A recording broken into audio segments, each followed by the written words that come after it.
Welcome to the Hollywood Raw YouTube page, guys. We're happy to have you here. Make sure you like, subscribe, leave us comments, do all the stuff. What are you waiting for? Let's go. I got a drug addiction to feed.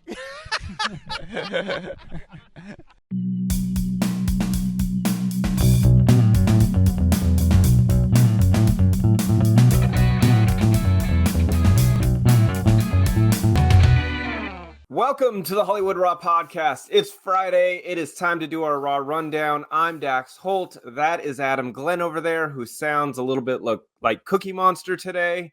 Dude, where's your voice, man?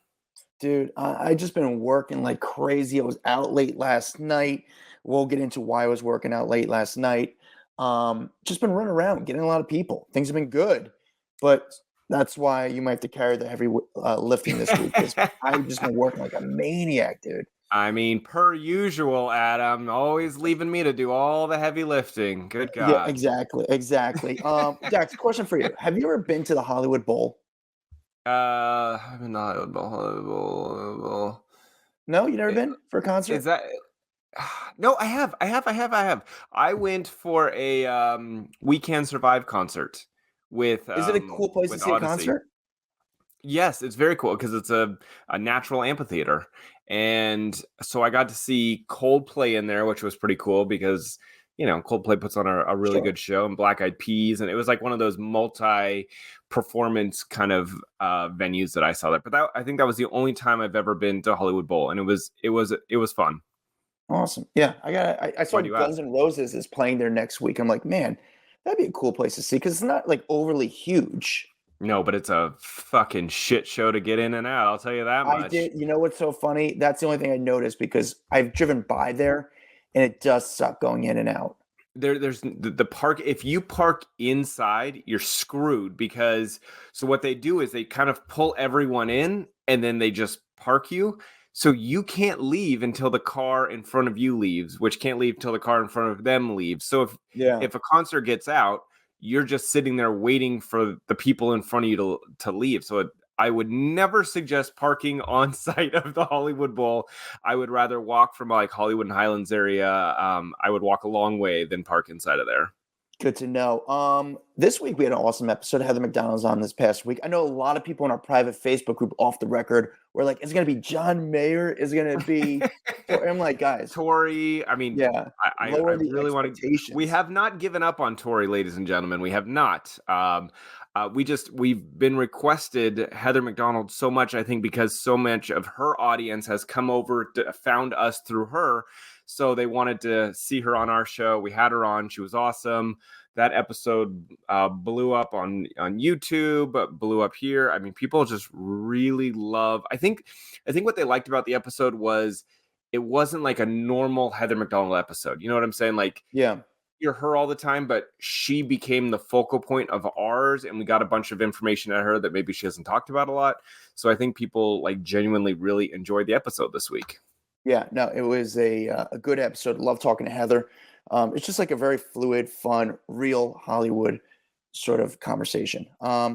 Today's episode, we're going to get into the Raw Rundown. On Fridays, where we release our Raw Rundown, the top 10 stories of the week. Before we get to that, we read your reviews. The best thing to do to support this podcast. Dax, do you have a review ready for us? Yep, I got one. This one is from Breeb. It's a 4-star review. Do I read a 4-star review, Adam? No, I'll read it anyway. Okay. The most Valley Girl Hollywood gossip pod. I am a fan. I wait every Thursday for the update, and this is my most shared Valley Girl Hollywood gossip podcast, and I'm better for it. I don't even know what that means, but I'm gonna take it. I just wish Breeb would go back and update to a 5-star. That would make me even happier. Yeah, someone make up for it. Give us a 5-star review. Again, best thing to do to support this podcast. On to the top 10 stories. Chill down, bro. Yelling from you today. I'm trying to find the tone that works best so my voice doesn't sound too terrible. All right, let's start with the top 10 stories of the week. The Raw Rundown. Let's do number 10. Frances Bean Cobain marrying Riley Hawk. Obviously, those two last names are super familiar, probably because this is Kurt Cobain's daughter and Tony Hawk's son marrying. This is a pretty fun story. I didn't even know they were dating. Maybe I just was not paying attention. I don't know what the hell happened. But Frances Bean Cobain and Riley Hawk have apparently been dating for a while. They decided that they wanted to move to the next level, and they are now married. TMZ got the marriage license. I guess it was like a month before they actually walked down the aisle in San Diego County, and that Tony was obviously there. But the real cool part was that REM frontman Michael Stipe was the one who married them. I guess he is Frances's godfather, and so he got to do the honor of marrying these two. I'm like, how much GOAT legendary family members are here? I mean, this is really cool to have this royalty. This is a different type of royalty, but royalty essentially marrying each other. These are two pretty famous families coming together. I think that's really cool. It's interesting when two famous families come together, but Dax, correct me if I'm wrong. Frances doesn't have a relationship. What's her relationship with her mom? I think it was strained. I think there was a lot. And this is me if I'm remembering correctly, so I could be totally off, but I feel like there was a lot of drama a couple years back. You remember when she was getting her last divorce, and the Kurt's guitars were at the center of that divorce. I don't think she has an amazing relationship with her mom. Maybe that has been better by now. I don't know, to be totally honest with you. Yeah, I mean, I think it's just interesting, when Hollywood, again, like we just said, Hollywood families come together. Tony Hawk, the Hawk family, and Frances Bean Coppola, whatever her name is. What's her name again? Bean Cobain. Bean Cobain, so similar. It's so the same thing, whatever her name is. Cool for them. Tony Hawk, you love Tony, right? I love Tony. Tony was probably one of my favorite interviews I ever did. Not to mention I was not a skateboarder growing up. I never skateboarded, and I learned how to skateboard from the best, from Tony Hawk, at his house down near San Diego, in his own skate park. I mean, on his skateboard. It literally doesn't get any better than that. That goes down as one of my favorite memories ever. Pretty cool. All right. Congratulations to them. Came out. It's weird. We didn't really hear about this wedding till after, though.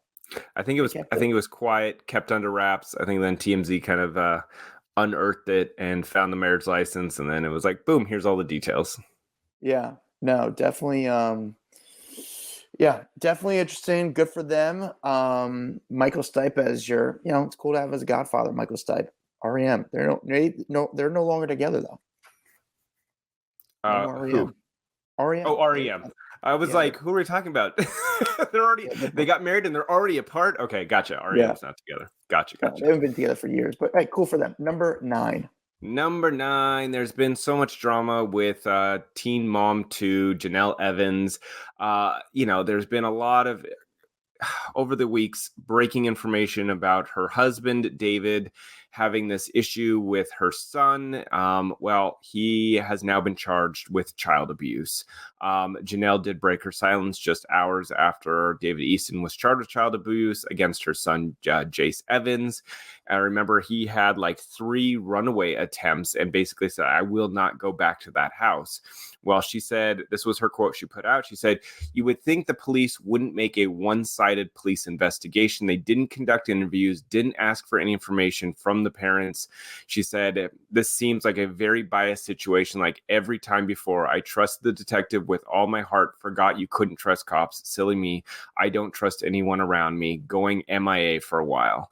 So this story has taken over the headlines for quite some time, but clearly she does not feel like it is justified, that he should not be charged. I think she did put out another statement saying that he was the sweetest guy. He put up with everything.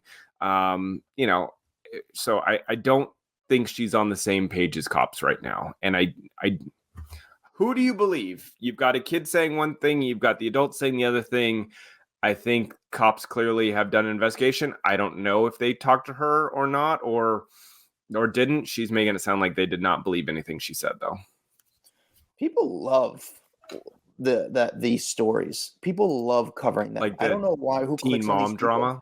People love teen mom drama. I never watched this show, but it's crazy that years later people care about Janelle Evans. Mm-hmm. I mean, it is a big story. It is weird though. It's true.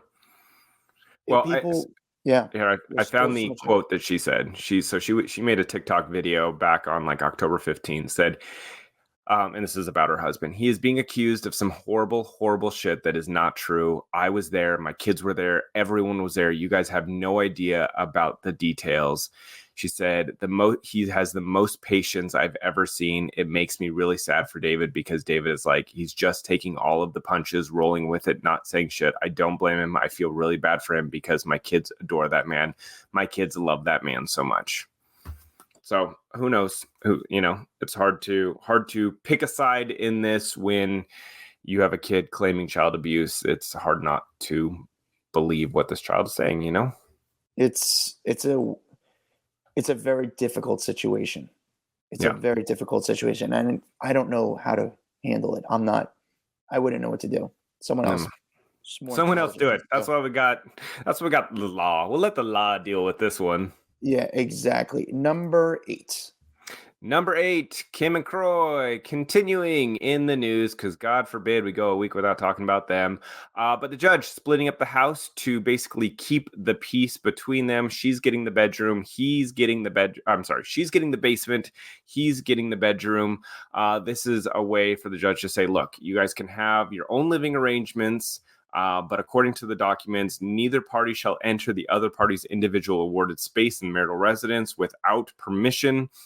They can obviously share common areas like the kitchen, the living room, but this is in order for them to kind of protect the couple's 4 kids. So they're ordered to act civilly towards one another.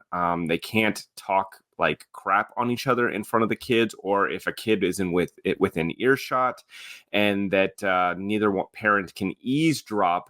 Is that how you said eavesdrop? While the other has time with the kids. So, and the kids can't be used as messengers from one parent to the other. So it sounds pretty crazy, but there's been so many cops called out to the residents over the last few months that this is the only way the judge feels like they're going to be able to kind of keep going until this house is sold. They did end up listing the house for sale for like $6 million.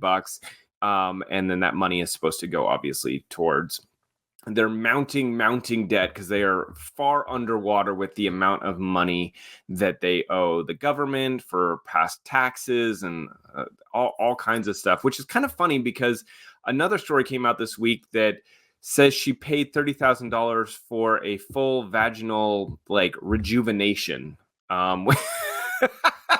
which is kind of funny. But basically they're saying that I guess the doctor kind of went on record, not with all the details, but that she went and it's like a super expensive laser treatment that you get done to make you hoo-ha looking all hee-hee again. I don't know. I don't know. I don't know how else to say it, but I guess this doctor is at some surgical institute and med spa and said that, she paid in full. And this normally ranges from like $25,000 to $30,000 to have done, which I've got to say, if you're in debt, probably not to be good to be spending your money on your down south in the other regions rather than paying the government. Yeah. So where do you stand on all this Kim and Croy drama? Like where are you over it, or are you still with it? Like what are your thoughts on everything going on here? I mean, I'm super over it, but the world is not over it, so I can't be over it. For the benefit of our listeners, it's so dragged out. I really, at the beginning, wanted this to just be some big publicity stunt. I can't imagine that this is still a publicity stunt after all of this, right? I mean, or this is the best kept publicity stunt of all time, but they really seem like they're starting to hate each other. Yeah. It's wild. Do you think also, and again, this is me putting the tinfoil hat on a little bit when it comes to entertainment news. Do you think there's a lot of people who are getting red flags about their situation and their story? And they said, we need to kind of extend it. It can't happen too quick. We just need to keep it going long enough so people say, gosh, like what is going on? Like they're still going at it. So I wouldn't put it past them. I want to keep my tinfoil hat on just because I love taking this position. But it does seem really hostile. I feel like I've actually got to the point where I just don't know anymore. Yeah.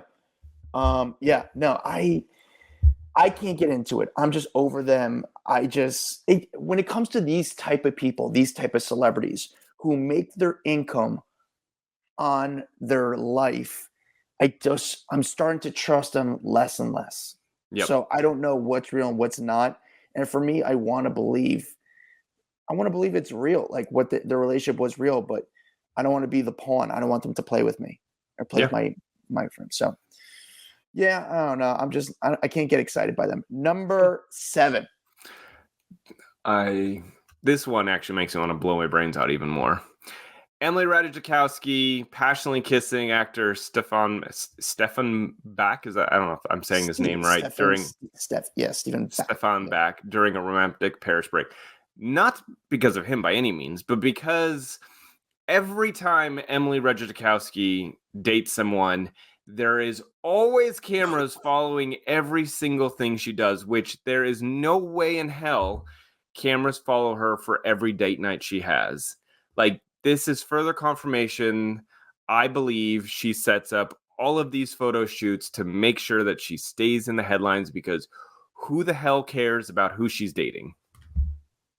Listen, you're saying I don't get the phone calls personally, but I know she's calling people.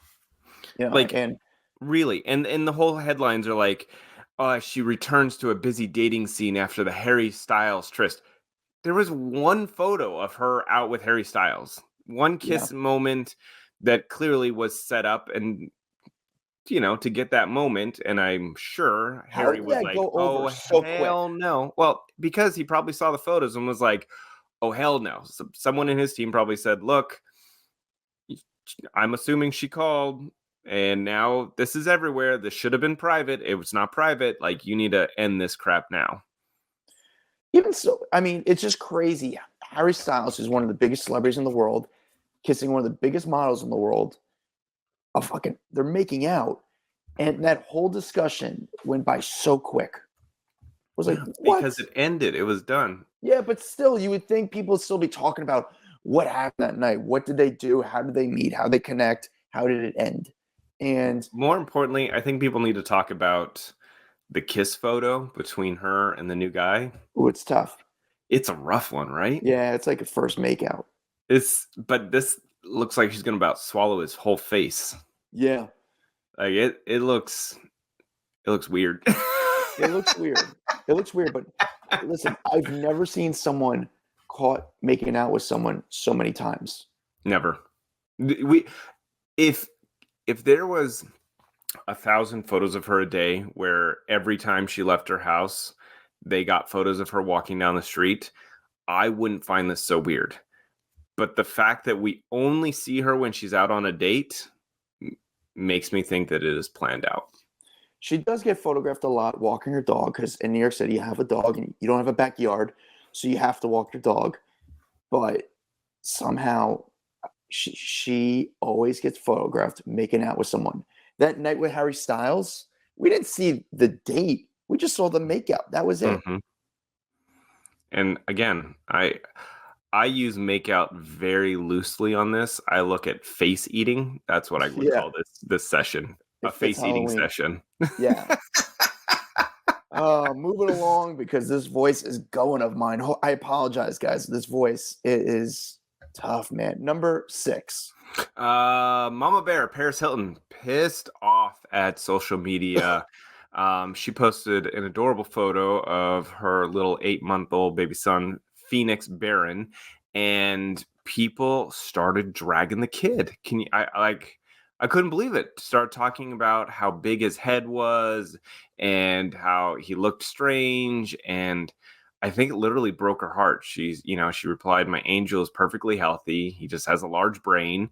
And then she put up a story and she said, look, living in the spotlight, comments are inevitable, but targeting my child or anyone else for that matter is unacceptable. This hurts my heart more deeply than words can describe. I've worked hard to cultivate an environment that is all about love, respect, and acceptance, and I expect the same in return. If I don't post my baby, people assume I'm not a great mother. And if I do post him, there are some people out there who are cruel and hateful. And I'm a proud working mom, and my baby is perfectly healthy, adorable, and angelic. And then she says, I've dreamt of being a mom for as long as I can remember. Every day with him, I remember with him is a reminder of what truly matters. It's hard to fathom that there are people in the world who target such innocence. I hope that people can treat one another with more kindness and empathy. I feel that so much, like so sad, because as a parent, your children are your life. And there's nothing more hurtful than like dragging your child who's done nothing wrong. You know what I'm saying? And the kid is so damn cute and people are just assholes. That's all it comes down to. It's tough. So, I mean, but I think it was a good perspective. Like what you said in that quote. What she said, I'm not a good parent if I don't post.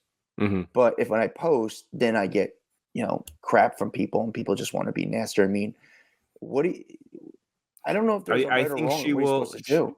She will hold back from posting now. She's not going to want to put her child out there like that. I think that she will find more creative ways to post it. And unfortunately, you'll probably stop seeing the kids' face as much. You're going to see the backside of them, walking, or you're not going to be able to see the kid's face because she's going to go, nope, this is too dear to me. This child is too important to me that I don't need you to tear down what's amazing in my life. Yeah. I felt bad. Really sad situation. Paris, she's awesome. I love great. Paris. Paris is so cool. And she's been around for so long, and she's one of the good ones. I had to say, I wouldn't want any parent to go through this. But when it comes to Paris, who is a mom at a little bit of an older age, I mean, for the average age of becoming a mom, and it's her first child, it's like to see her happy in a good place and her to see this stuff going on. And it sucks. Bottom line, it just sucks. So, but I think it's really cool she addressed it. And yeah, move along. Number 5, back to John Stamos. We talked about him a little last week about this new book that he has coming out, this new memoir. But he had a big interview with Howard Stern this week where he opened up about his marriage to Rebecca Romijn and how, I guess, again, how his career was starting to slump while hers was really taking off, and how I guess he got kind of like stopped prioritizing his career while hers was skyrocketing. And I guess that really like emasculated him in their marriage. He basically said that I loved her and I thought she was super talented. I was so happy to do that. But he forgot about his own stuff and she was taking off and I just wasn't paying attention to mine, and it wasn't her fault. But apparently that trajectory swing really was a big blow to his ego that he almost couldn't regain from. And unfortunately, I think he blamed her when not her fault. And I think he wishes he would have done more to have like put some more effort into the relationship. He said, I was giving that marriage like a 50-60% of effort, thinking, well, 50% is better than, better than 99% of the people out there. So I don't have to give it all. Well, I think he really looks back with regret at this point, saying, damn, like I gave up something that was really good back then just because of my ego. But definitely does not blame her at all. And I think he blames himself for that marriage shattering, unfortunately. Well, I think he takes more credit into the down. I listened to the interview, great interview with John Stamos. The thing about John Stamos, it felt like old Hollywood talking. He was very honest with all these celebrities coming out with books like Britney, which we'll get into. I feel like John might have wrote his own book or had more say and actually did type out some words just because. I don't think he typed out a single word, but we'll go with it, bud. Okay. I just think he was more connected to the book, but maybe you could be right. But he said that like he doesn't have a relationship with Rebecca Romijn. And when her I think he tried to send in the interview. He tried to send her some stuff, and they have the same business manager. And this was a while back. The business manager said like she didn't want nothing to do with you. But then I think I could be wrong. Her mom passed away. John found some photos of her mom and asked the business manager and said, "Hey, can you ask Rebecca? I have these photos. I'd love to send to her. It can't, try it again." And she left him a note saying, "I really appreciate this. Thank you." So they don't have a relationship, and they don't. But I think there's still some resentment. I think on her side. I think he's like kind of taking ownership of his part, but she still has some anger towards him. She probably is hurt. She probably is really hurt, especially if it wasn't her fault and he blamed his issues on not feeling manly enough because his career was failing. I think that's probably a good thing for her to read at this point. I'm sure she's reading these stories or she's getting the book or whatever, but I got to imagine that's probably some good closure for her to hear his side of the story and how he looks back and regrets kind of how it all went down.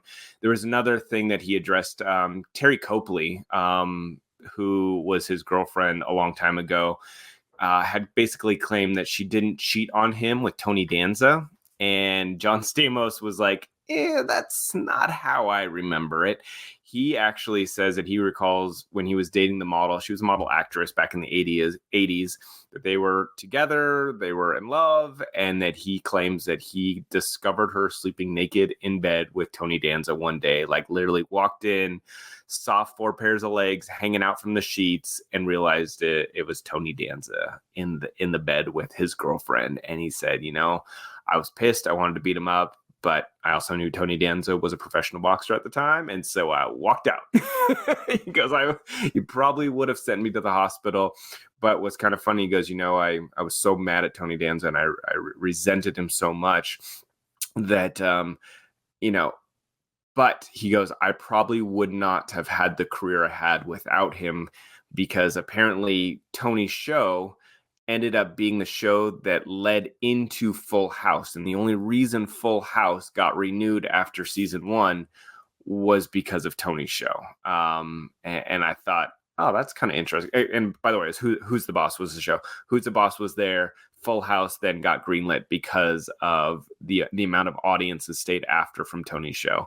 So he then, later had an appreciation from Tony, even though he feels like he ruined his relationship. Yeah, I mean, listen, he was honest about what happened. Back to Rebecca Romaine real quick. Mm-hmm. Rebecca Romaine has children now with Jerry O'Connell. Yeah. The kids are young, but when the kids are like 20 years old, what if they're at a bar or a restaurant and they see John Stamos? Mm-hmm. I'm trying to like see what I would do. Do you put yourself in their situation? What do they care? What would they care? But would you go up to them and say, "Hey, John, you were married to my mom. I just want to say hi, nice to meet you," But I don't know. It just makes you.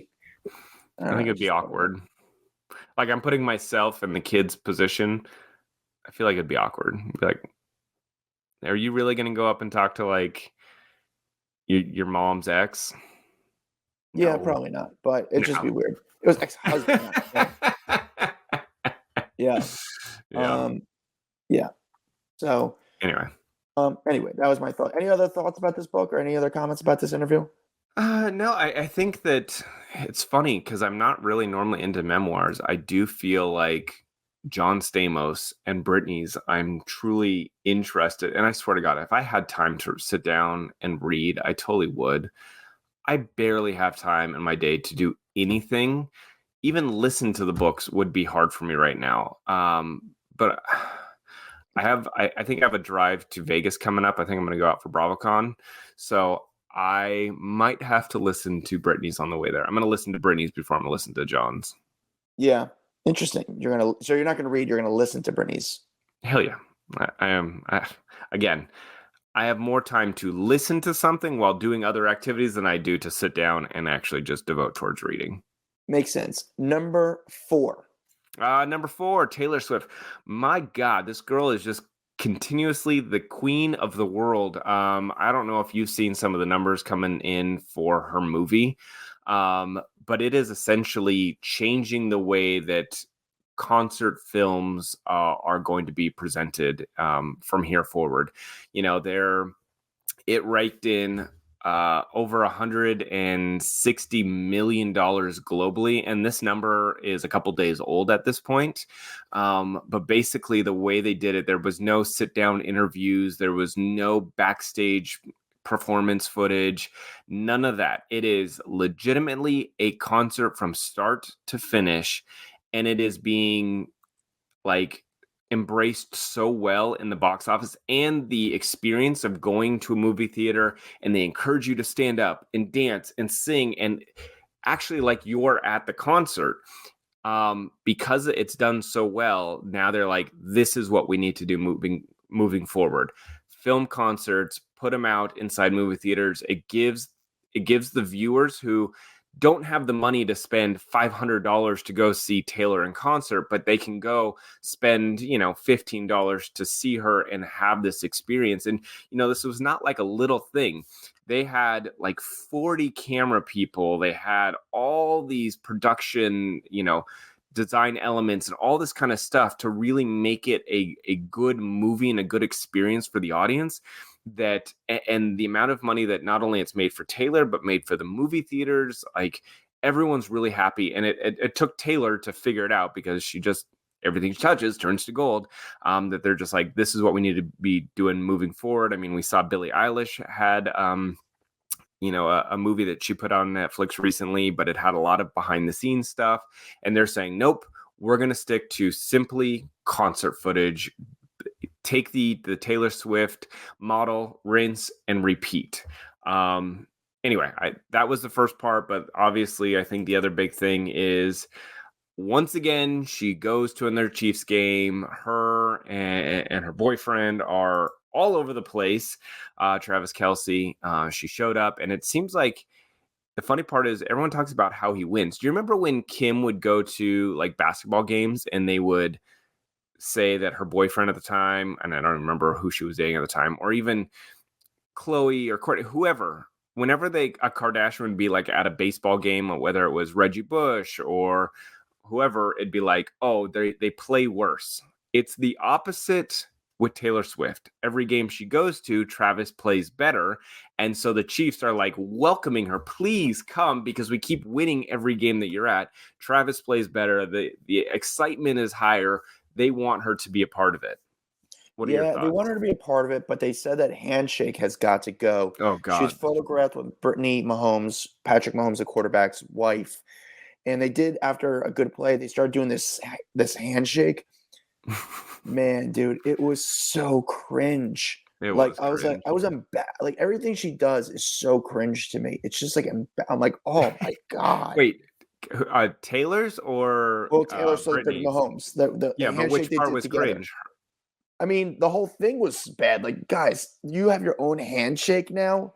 Like, Taylor to me reminds me of like a female Michael Jackson. When I say that they both act like they're 9 years old, it's like, stop. Like, what are you doing? Just be cool.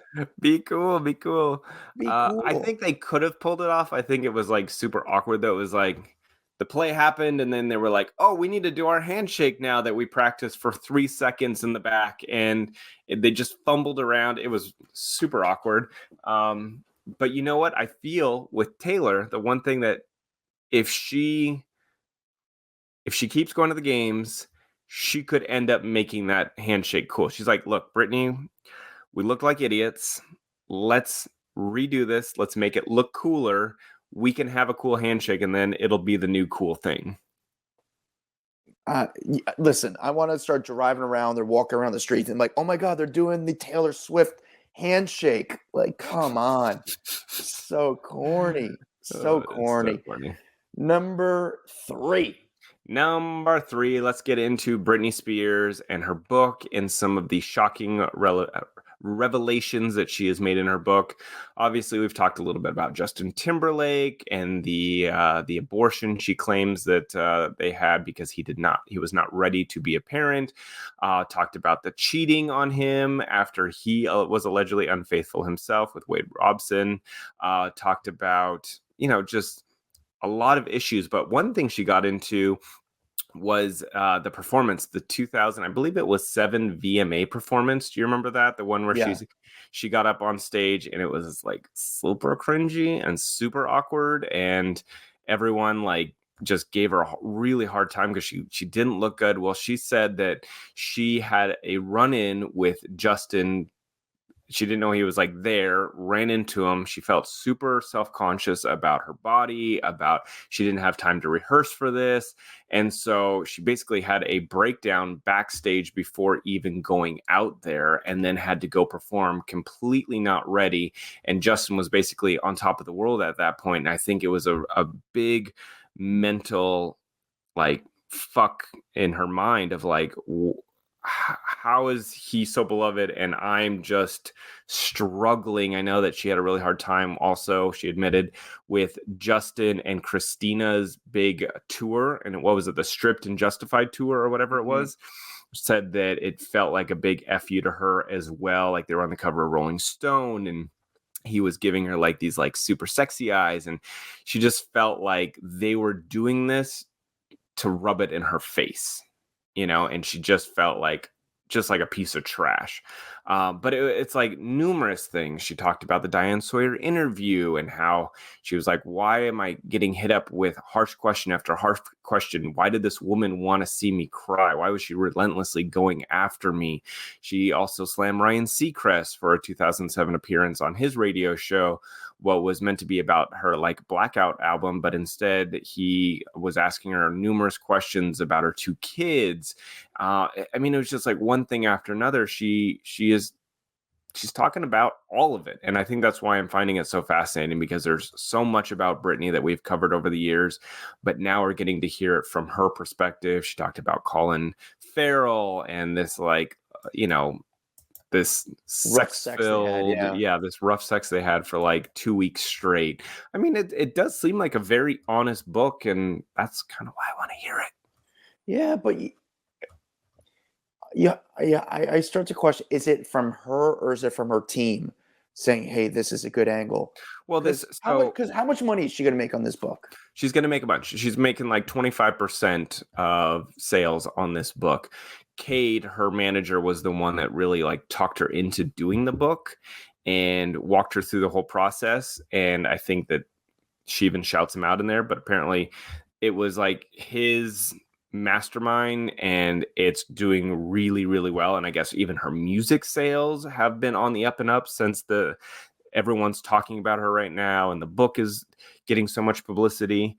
I don't know, listen, I know that you're like on this, she didn't write her own book. No one writes their own book. I think that they sit down, they debrief, someone questions them about their life, gets into their details, basically interviews them, gets all these good stories out of them, and then turns it into a book. I don't expect Britney to be right. Britney basically didn't sing half of her songs either. You know what I'm saying? Like, she was lip syncing, but she was such a good performer that in my mind, I'm like, if she's putting on a good show, yeah, so what if she lip synced it out there? She was quite the performer that entertained. So again, she's entertaining people, but in a different version. She is explaining her stories. Someone else is writing it down, but it's fascinating. Good way of putting it. I'm still not going to read it, but I enjoy hearing the stories. I mean, Dax, so many people, there's so many books out right now, but do you feel like part of you has already read the book based on how many stories keep coming out? I do feel like that. Like it's doing a disservice to Britney, honestly, to have so many stories come out, because people won't read it because they feel like they're already getting all the juicy details. So why go read a book when you've read about it on every outlet out there, or even you've listened to it on Hollywood Raw podcast? So why do you need to go read about it now? But I think you're still going to get nuggets, or, hear it straight from her in her voice, where, you can't get that from us. Yeah, no, I agree. It's just less is more. You don't need to reveal parts. I feel like if Britney was putting out a book, just put out the book. People will read it and be like, oh my God, let's get the reaction start to go, rather than putting out the stories. The problem is you've got all the news outlets that are reading through it or listening to it, and they're going to put out a story anyway. Yeah, but I think they leaked it out beforehand. I think this is their way of promoting the book. But I think it would have been cool to promote the book and just like, hey, we dropped the book. Don't put out any pre-sales to, publishers or to journalists. Yes, they leaked out certain aspects, whether that was the Justin Timberlake abortion story or whatever. I think that was supposed to get people's attention.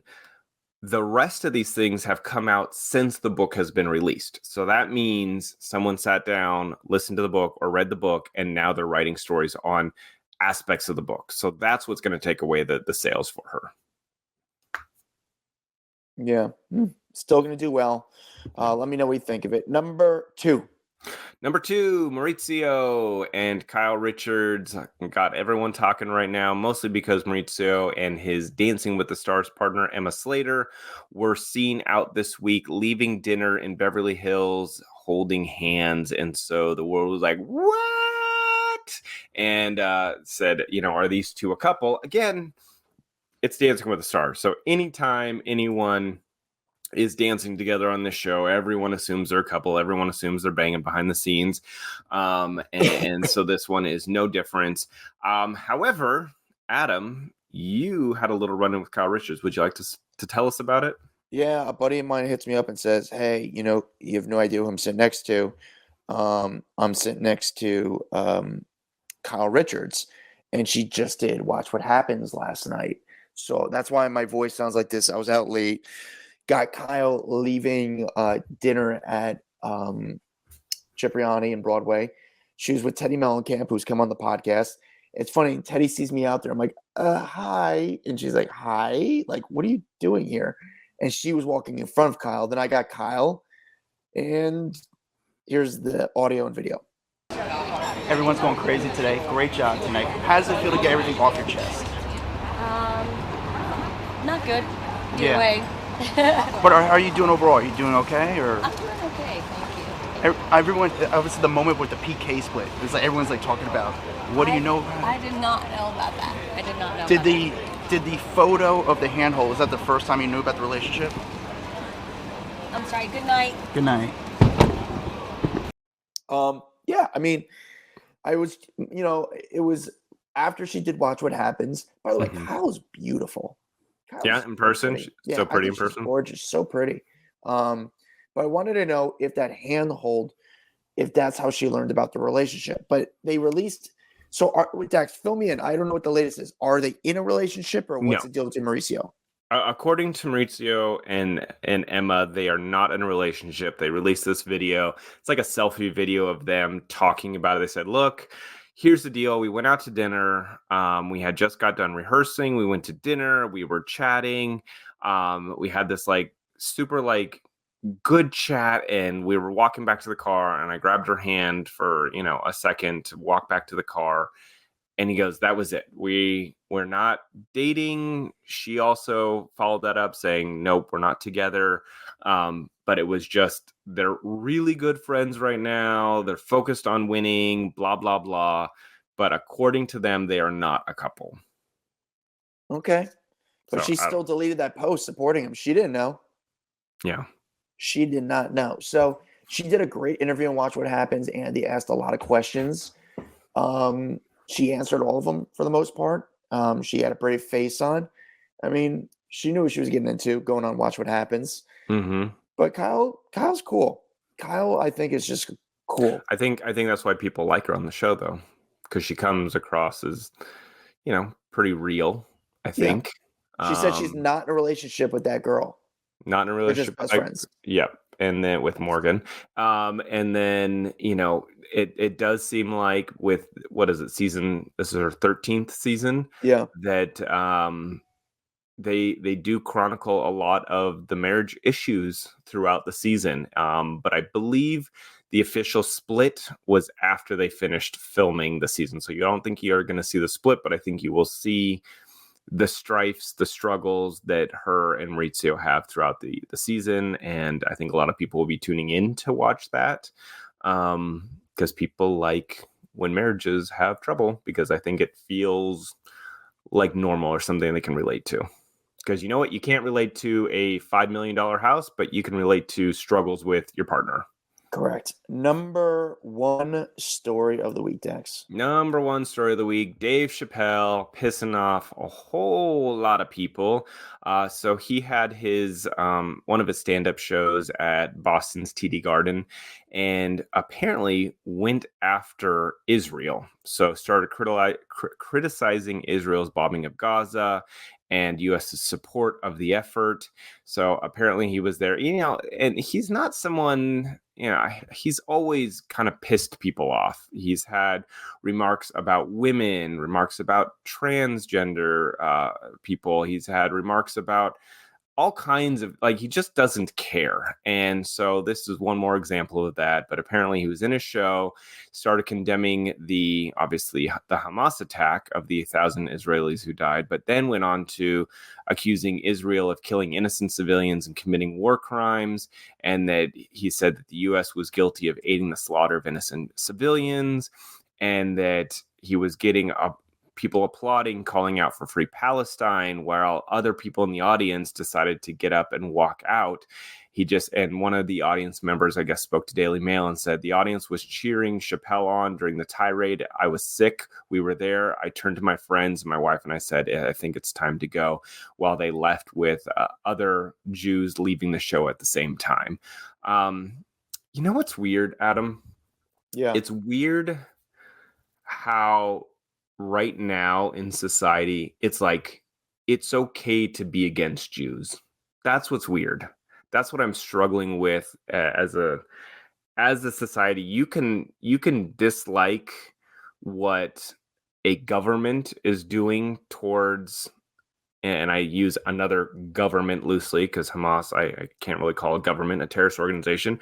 You can dislike what Israel is doing, but to take it out on the Jews of America, Jews around the world, and it be okay, it's accepted, that is the part that I am struggling with right now. Why Jews are being locked into libraries or in schools, why ripping down posters of Jewish babies that are still missing in Gaza is okay. It's like, I feel like we're living in a twilight zone here. Like, people are calling for peace, but at the same time be like, I want peace for Gaza, but fuck the Jews. Like, that's the part that I am struggling with.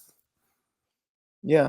Let me ask you, Dax, if you went to that show, I guess there's no video of it because Chapelle does not allow any video, or you can't have your cell phones out during a show. So this is going from people who are there, just like we're taking people's word for it. I think it's just a tough, I don't know. As a comic, I'm trying to give the benefit of the doubt. However, this didn't seem like there was a funny angle to it, where it was more just, I'm going to put my opinion out there. And I didn't ask for that. Here's the thing, though. I encourage people to use their platforms. You know what I'm saying? Like, if you believe in something so strongly, I encourage you to use the platform for what you think is right. Am I going to tell? I may not agree with him. If that is what he truly believes, he could use his platform. Where my problem comes in is when you start invoking violence against people. Free speech is one thing, right? By all means, if you feel it necessary to have a rally for free Palestine, have your rally. Where I think the line keeps getting missed is these rallies are turning violent, and I'm seeing them beat up Jews in the street. I'm seeing them lock Jews in libraries. I'm seeing Jewish people being killed around the world. That's when I'm like, wait. You can have free speech, but you can't mix free speech with hate speech. Do you understand? That's where I think the boundaries are being crossed, but the boundaries are being crossed and they're being okayed. And that's where I'm like, what the hell?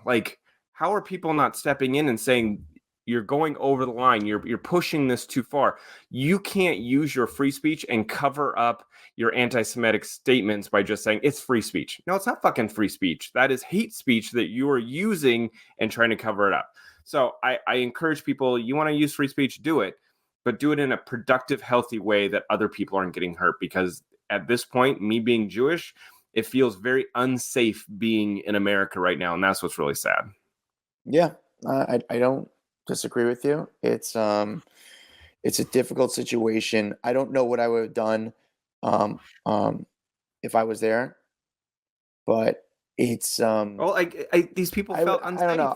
I would feel unsafe if you're inciting a crowd to start chanting, and I'm going to be honest with people, the deep-seated free Palestine, if you are in the Middle East, that literally means eradicate the Jews. That doesn't mean we want to be out of Gaza. It means from sea to sea or river to sea or whatever the heck they chant. That means we want to wipe out the Jews and get rid of the Israeli state. So I need people to understand what it means. But if you're in that auditorium and they start chanting that, I wouldn't feel safe. Would you feel safe? No. So you would want to get out of there. I mean, that's what it comes down to. You don't want to be in a place where people are chanting and you no longer feel safe. Yeah. Yeah. Well, again, I'm a huge fan of Chapelle, and this was just sort of like I expected. It hurts, when it's a guy who you're a huge fan of, this is what happens. Man. But guys, that's our top 10 stories of the week. The Raw rundown. Hopefully by next week, my voice will be back. By next week, Dax, I don't know. We got to figure out what we're going to do with BravoCon, how we're going to record. Sheesh. I just thought about that now. Follow us on our private Facebook group, TikTok, Instagram, we're on it all. Find me at Adam Glyn. Find Dax Holt at Dax Holt. My voice sucks. I'll see you guys later. Bye.